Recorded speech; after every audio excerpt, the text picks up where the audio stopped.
లోక్సభ ఎన్నికలపై జాతీయ పార్టీల ఫోకస్. ఇక రంగంలోకి దిగని బీఆర్ఎస్.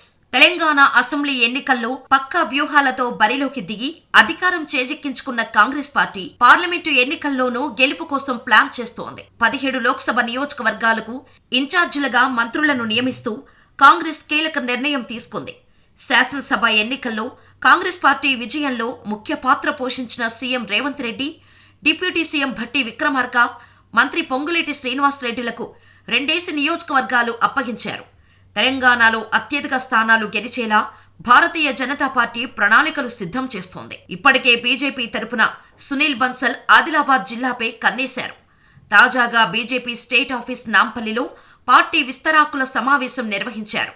మరోవైపు కాంగ్రెస్ కూడా మొత్తం 17 పార్లమెంటు సెగ్మెంట్లకు ఏఐసీసీ తరపున, పీసీసీ తరపున ఇన్ఛార్జీలను ప్రకటించింది. రాష్ట్ర రాజకీయ వ్యవహారాల కమిటీ సమావేశమై వ్యూహాన్ని రూపొందించింది.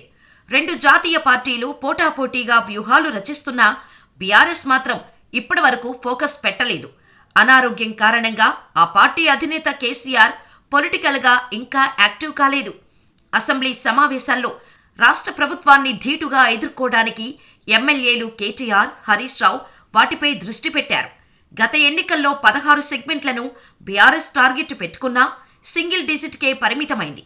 ఈసారి అసెంబ్లీ ఎన్నికల్లో ఓటమి ఎఫెక్ట్ నుంచి బీఆర్ఎస్ ఇంకా తేరుకోలేదని, అందువలనే లోక్సభ ఎన్నికలపై ఫోకస్ పెట్టలేకపోతున్నదని ఆ పార్టీ నేతల నుంచి మాటలు వినిపిస్తున్నాయి.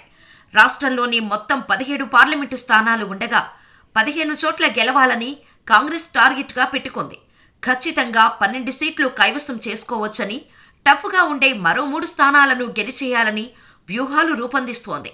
బీజేపీ గతంలో గెలిచిన 4 పార్లమెంటు స్థానాలతో పాటు మల్కాజ్గిరి, మెదక్, మహబూబ్నగర్ స్థానాలపై దృష్టి పెట్టింది. దీంతో ప్రధాన పోటీ 2 జాతీయ పార్టీల మధ్యనే ఉంటుందనే జనరల్ టాక్ మొదలైంది.